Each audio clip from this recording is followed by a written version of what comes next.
পরিস্থিতি সরকার যদি এটার কোনো পদক্ষেপ না নেয় তা আমরা যারাই এখানে আছি নিঃস্ব হয়ে যাব, আমাদের কোনো আর যাওয়ার কোনো জায়গা নাই।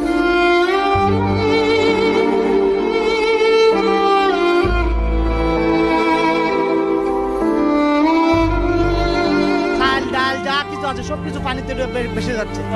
আমি আমার গ্রামের মা ভাই বোন থেকে এখন আসছি, নৌকা পাওয়া যায় কিনা, পানিবন্দী হয়ে মানুষ পারা যাওয়ার অবস্থা।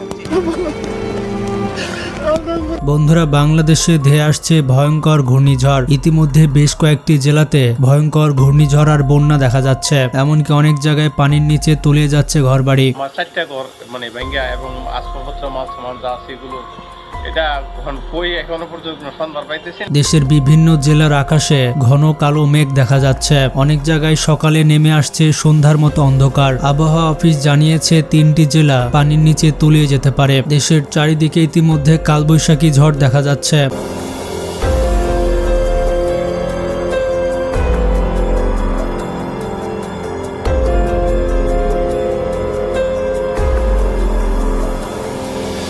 ইতিমধ্যে এখানে মা ও মেয়ে মারা গিয়েছে। ভয়ঙ্কর এই ঘটনাটি ঘটেছে জামালপুরের মিলানদহ উপজেলায়। জানা গেছে বৈশাখী ঝড়ের সময় বসতঘরের উপরে গাছ ভেঙে পড়ে তারা মারা যায়। এই বিষয়টি নিশ্চিত করেন মিলানদহ উপজেলার নির্বাহী কর্মকর্তা। ফায়ার সার্ভিসের সূত্রে জানা যায় দিবাগত রাত্রে মা এবং 2 মেয়ে একই ঘরে ঘুমিয়েছিলেন। এই সময় আকস্মিক বৈশাখী ঝড়ে পাশের একটি বড় মেহগুনি গাছ উপড়ে গিয়ে তাদের বাড়ির ওপরে পড়ে, আর মুহূর্তের মধ্যে ঘরটি চাপা পড়ে যায়। বোনের বাড়ি ছিল, বোন হলো বাসায় কাজ করে, ঢাকা কাজ করে।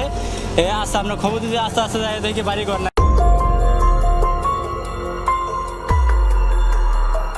আর ঘুমন্ত অবস্থায় 3 জনই গাছের নিচে আটকা পড়ে ঘটনাস্থলে মারা যান। বন্ধুরা, কালবৈশাখী ঝড় আস্তে আস্তে ভয়ঙ্কর রূপ ধারণ করছে।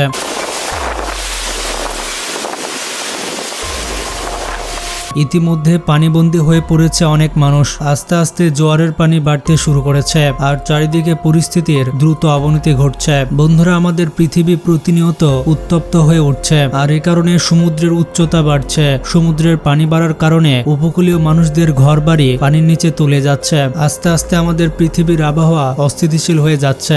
ঘুমায় রয়েছি, দেখি গাঙ্গে বাংতাছে, বাচ্চা বুচ্চা নিয়ে বেরোতে পারতাছি না। তাড়াতাড়ি একজন আইয়া আমাকে দৌড়া বের করছে। আবহাওয়া বিজ্ঞানীরা ইতিমধ্যে সতর্কবার্তা দিয়েছেন 2026 সালে বিশ্ব একটি শক্তিশালী সুপার এল নিনোর সম্মুখীন হতে যাচ্ছে। এটি শুধুমাত্র একটি স্বাভাবিক পরিবর্তন নয়, বরঞ্চ এটি বৈশ্বিক অর্থনীতি, খাদ্য উৎপাদন এবং মানব জীবনের উপরে বহুমাত্রিক প্রভাব ফেলতে পারে। এই দুর্যোগ এল নিনো হচ্ছে এমন একটি প্রাকৃতিক জলবায়ু চক্র যেখানে প্রশান্ত মহাসাগরের পানির উপরিভাগ অস্বাভাবিকভাবে উষ্ণ হয়ে ওঠে। সাধারণত এটি কয়েক বছর পর পর ঘটে। আব্দুল মান্নান মাতবর নদীগর্ভে বিলীন হয়েছে তার 2টি ব্যবসা প্রতিষ্ঠান, তাই বসতঘর দ্রুত অন্যত্র সরিয়ে নিচ্ছেন তিনি।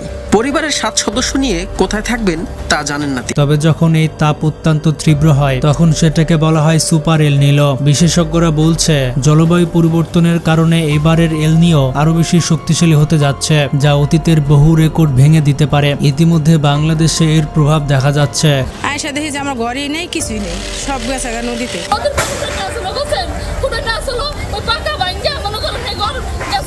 আমার ছেলে মেয়ে বলতেছে আম্মু তুমি তাড়াতাড়ি বের হয়ে আসো, নদীতে আমাকে বিল্ডিং লয়ে যাইতেছে, বের হয়ে আসো। সাথে সাথে বের হয়ে গেলাম গা। হঠাৎ করে চোখের পলকে আমাদের বিল্ডিংটা নদীতে নিয়ে গেল।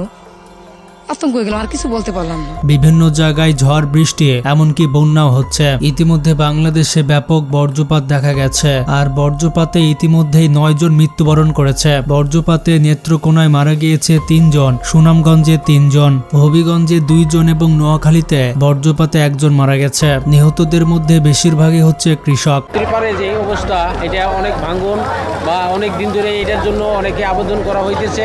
এটার জন্য বলছে, একাধিকবার বলা হয়েছে যে এটা বন্ধ ব্যবস্থা করা হবে, এবং তো করা হয় নাই। না করার কারণে এটা এখন অনেকগুলো বাড়ি ঘরের ক্ষতিগ্রস্ত হয়েছে, আমাদের অনেক ক্ষতি হয়ে গেছে। বন্ধুরা, কালবৈশাখী ঝড় এতটাই খারাপ রূপ ধারণ করছে যে আবহাওয়া অফিস সতর্কতা জারি করেছে। আবহাওয়াবিদরা বলছে পাহাড় পর্যন্ত ধসে যেতে পারে। আর ইতিমধ্যে চট্টগ্রামের বেশিরভাগ এলাকা পানির নিচে তলিয়ে গেছে। আপনারা দেখতে পাচ্ছেন চট্টগ্রামে জলাবদ্ধতা সৃষ্টি হয়েছে। অনেকক্ষণ পর্যন্ত ভারী বর্ষণ হওয়ার কারণে রাস্তাঘাট পুরোপুরি ডুবে গিয়েছে। চট্টগ্রামের অনেক জায়গায় বাড়ির ভেতরে পানি ঢুকে গেছে, এমনকি অনেক জায়গায় খাবার পানি পাওয়া যাচ্ছে না। টিউবওয়েল এখন পানির নিচে। এই যে রিস্ক নিয়ে জব করে বাসায় যাচ্ছি, এটা কি একটা ভালো লাগার বিষয়? এটা সমাধান করতে হবে না? এটা তো অবশ্যই সমাধান করতে হবে। আবহাওয়াবিদরা বলছেন সামনে আরো ভয়ঙ্কর ঝড় আসতে চলেছে, দেশের পরিস্থিতি খারাপ হতে পারে। আবহাওয়া অফিস বলছে চট্টগ্রামে আরো 4 থেকে 5 দিন টানা বৃষ্টি হতে পারে। কিভাবে মানুষ বাঁচবে, কিভাবে চলাফেরা করবে এই চিন্তা করতেছে না।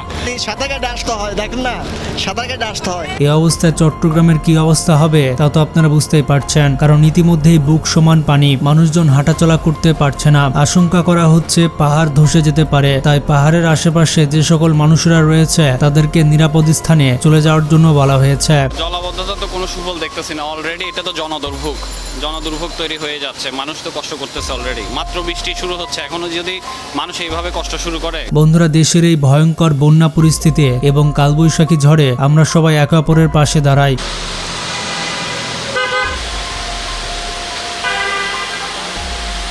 ভিডিওটি ভালো লাগলে লাইক দিতে পারেন আর শেয়ার করে সবাইকে জানিয়ে দেন।